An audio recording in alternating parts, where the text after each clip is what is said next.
ব্যবস্থা নেই যে একদিন দুদিন রাখা যায়।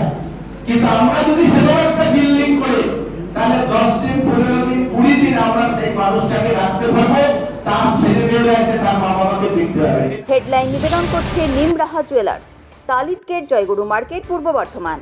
तो अब से घी खाओ देसी और चलाओ सिर्फ मैसी, क्योंकि बाकी सब सिर्फ ट्रैक्टर हैं। ये मैसी।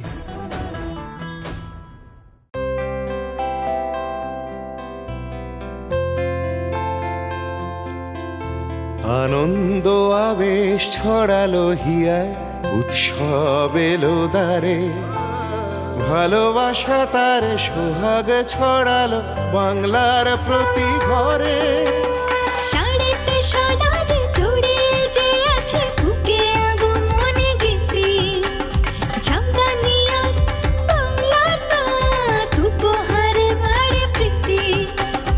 জীবনেরই গানে প্রতি আলাপনে হৃদয়ের সম্প্রীতি। জীবন যখন উৎসব, Nabadurga selection, BC road, Dutta centre, Bardhaman. আমি অনেক চিন্তা ভাবনা করেছিলাম, আমি ভোটের সময় মানুষকে কথা দিয়েছিলাম যে আমি এবার একটা কাজ করব, যেটা 10 টাকার বিনিময়ে কঙ্কালেশ্বর কালীবাড়িতে আমরা দুপুর বেলায় সবাইকে ভোগের প্রসাদ খাওয়াবো। 10 টাকা নেবে, আমরা নিরামিষ ভোগের প্রসাদ আমরা কাউকে নিয়ে যেতে দেবো না। সকাল থেকে যারা যাবে আমাদের কুপন কাটবে, আমরা তাদের ভোগের প্রসাদ খাবো। আমার বিল্ডিং শুরু হয়ে গেছে, আমার 21শে নভেম্বর 101টা মেয়ের গণবিবাহ, আমাদের ইচ্ছা গণবিবাহের দিনই আমরা ওই 10 টাকার খাবারের দিয়ে আমরা চালু করবো, ভোগের প্রসাদ চালু করবো। আমি সুভাষিতাকে বলি, এবার আমাকে একটা দিল্লির একটা সংস্থা আমাকে একটা সমাজসেবী হিসাবে আমাকে একটা সম্বর্ধনা দেবে বলে দিল্লি থেকে আমাকে একটা চিঠি দিয়েছে। 7 দিন আগে চিঠি এসেছে যে আপনাকে আমরা আমাদের দিল্লিতে আপনাকে একটা সম্বর্ধনা দিতে চাই, এবং সেখানে প্রায় 128টা লোকের নাম দিয়েছে যারা যারা বিভিন্ন সময় সম্বর্ধনা পেয়েছে ওই সংস্থার কাছ থেকে, রাষ্ট্রপতি থেকে শুরু করে। এবং তারা আমাকে জিজ্ঞাসা করলো তাহলে এবার আপনার দ্বিতীয় কি চিন্তা ভাবনা। আমি বললাম যে দেখুন, দীর্ঘদিন ধরে আমাকে সুভাষিতা বলেছিল যে যেসব মা বাবা মারা যায়, ছেলেরা বাইরে থাকে, তাদের 5 দিন 7 দিন 8 দিন পর আসে, সেই মানুষগুলোকে কি করে রাখা যাবে মারা যাওয়ার পর। এটা আমার এবার প্রথম চিন্তা, আমি এটা করবো।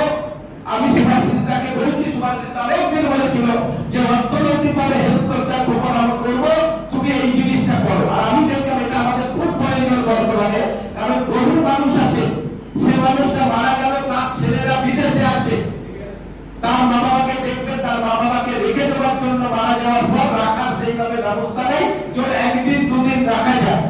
কিন্তু আমরা যদি সেরকম একটা বিল্ডিং করে তাহলে 10 দিন 15 দিন 20 দিন আমরা সেই মানুষটাকে রাখতে পারবো, তার ছেলে মেয়েরা এসে তার মা বাবাকে দেখতে পারবে। এটা আমি করবো।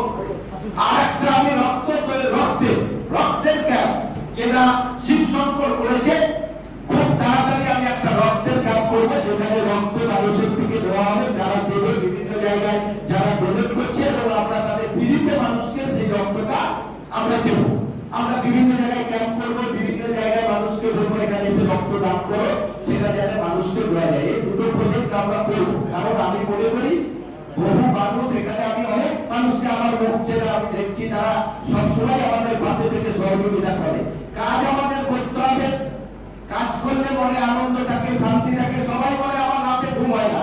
আর আমি এত পরিশ্রম করি, আমি টিভি দেখতে দেখতে ঘুমিয়ে পড়ি, কখন সকাল হয়ে যায় আমি জানি না, কোনো চিন্তা ভাবনা নাই। আমি রাতে একটু খবর দেখবো, ওখানেই রুটি খাবো, আমি ঘুমিয়ে পড়ি।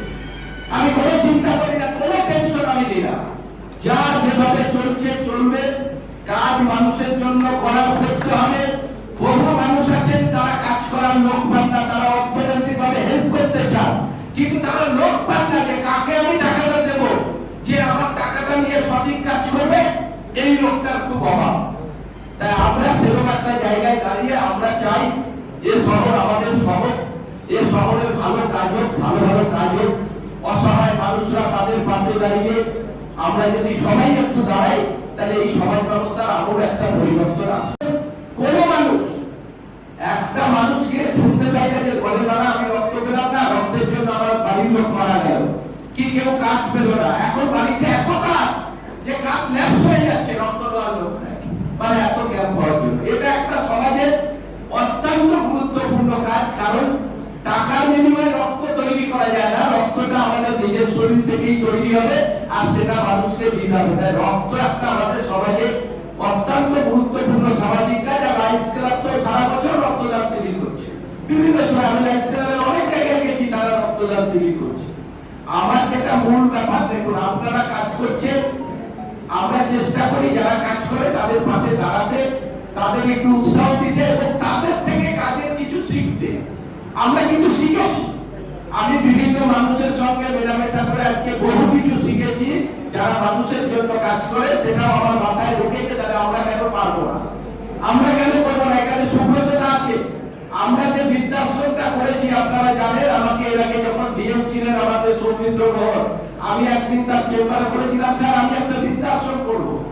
বললো আপনি কেন বৃদ্ধাশ্রম করবেন? আমাদের রেড ক্রসের বৃদ্ধাশ্রমটা নদীর ওপারে পড়ে আছে, আপনি চলুন না, ওই বৃদ্ধাশ্রমটা আপনি দায়িত্ব নিয়ে চালান। আমি গেছিলাম, আমার সঙ্গে 7 দিদি ছিলেন, আমাদের কমল ছিলেন। গিয়ে আমি ওখানে দেখলাম যে 3টে লোক, একজন বলে আমি মাসে 15,000 টাকা দিই, একজন বলে 5,000 টাকা দিই, অত বড় বৃদ্ধাশ্রম কোনো লোক নেই। আমি ডিএম সাহেবকে এসে বললাম স্যার এই বৃদ্ধাশ্রম আমার পক্ষে চালানো যাবে না। বলছে কেন? আমি বললাম এখানে তো পয়সার বিনিময়ে ছেলেরা তার মা বাবাকে ঢুকিয়ে দিয়ে যাবে, শুধু পয়সা দেবে ছেলেমেয়েরা, মা বাবা থাকবে বৃদ্ধাশ্রমে। আমি এই বৃদ্ধাশ্রম করবো না। বললাম আপনি কি করবেন? আমি বলি আমি সেই বৃদ্ধাশ্রম করবো যেখানে ছেলে মেয়ে নাই, যারা থাকতে পারছে না, যাদের খাবার জায়গা নেই, সেই মানুষগুলোকে রাখবো। আমি এই বৃদ্ধাশ্রম করতে চাই। আজকে দেখুন মা কঙ্কালেশ্বর কালীবাড়ির আশীর্বাদে এবং আপনাদের বর্তমান শহরের বহু বিশিষ্ট মানুষ যারা আমাকে হেল্প করেছেন, তাদের আশীর্বাদে আজ আমি 5তলা বৃদ্ধাশ্রম করেছি।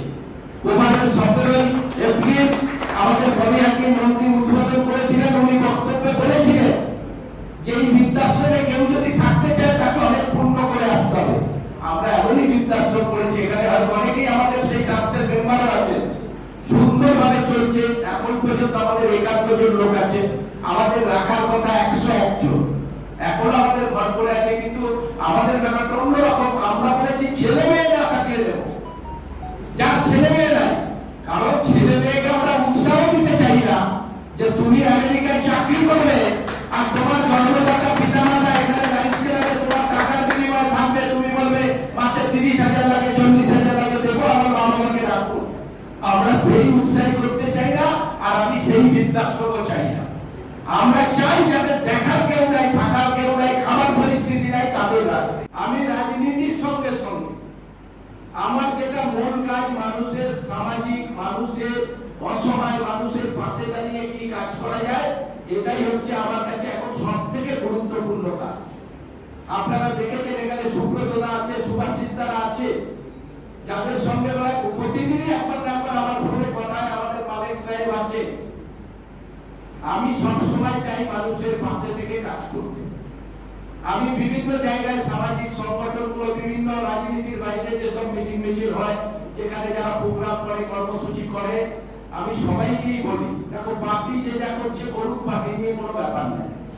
কিন্তু আমরা যখন পৃথিবীতে মানুষ হয়ে জন্মগ্রহণ করেছি, আমাদের একটা দায়িত্ব আছে মানুষের জন্য কিছু করা। আমি সবটাই নিজের জন্য করবো, অথচ আমার পাশে যারা অসহায় মানুষ তাদের জন্য কিছু করবো না, এটা কিন্তু ভাবা যাবে না। আমি নিশ্চয়ই আমার ছেলে মেয়েকে দেখবো, আমার মা বাবাকে দেখবো, এটা আমার দায়িত্ব দেখা। কিন্তু তারপরে যারা সমাজের অসহায় মানুষ আছে তাদের পাশে দাঁড়িয়ে আমাদের কাজ করাটাই হচ্ছে আমাদের মূল কাজ। কারণ আমরা তো কেউ সারা জীবন বাঁচবো না, আমরা তো সবাই একটা সময়ের জন্য এসেছি, একটা সময় সবাই চলে যাবে। কেউ সারা জীবন আমরা বেঁচে থাকবো না। এত টাকা পয়সা অর্থ কোনো কিছুরই মূল্য নাই, মূল্য আছে শুধু মানুষের ভালোবাসা, আর কিচ্ছু মূল্য নেই।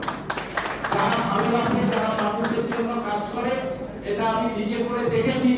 আমি সারা বছর, আমাকে আজ থেকে 2 মাস আগে আমাদের সুপার সাহেব হসপিটালে ফোন করলেন যে খোকন বাবু এই করোনার সময় রক্ত পাচ্ছি না হসপিটালে, কেউ রক্তদান শিবির করছে না, রক্তের অভাব দেখা দিচ্ছে, হসপিটালে মানুষরা রক্ত পাচ্ছে না।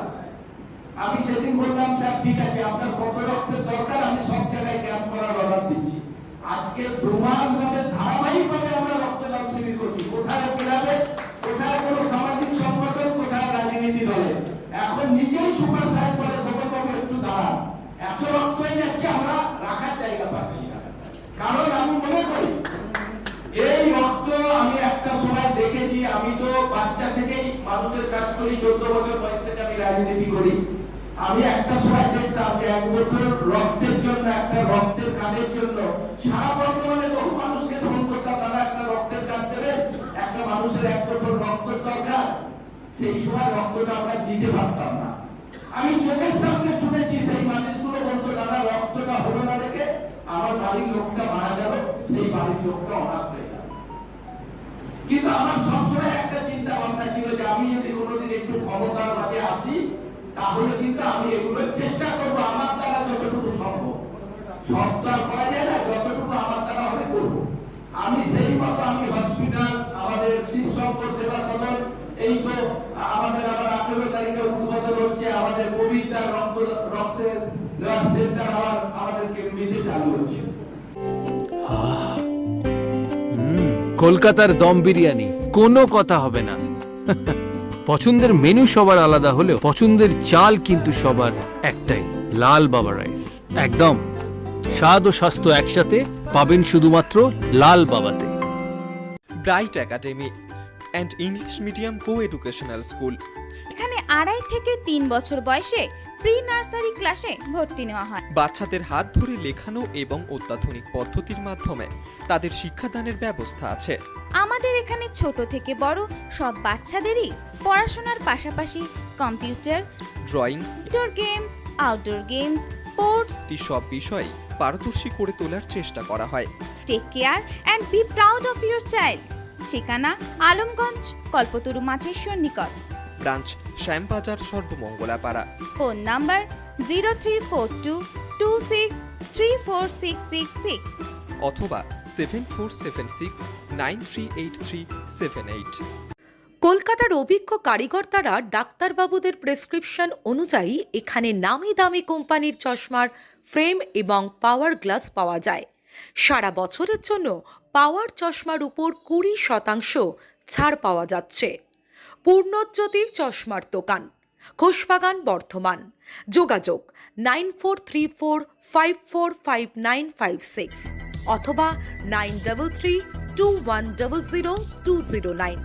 শুধু রবিবার বিকেলে দোকান বন্ধ থাকে।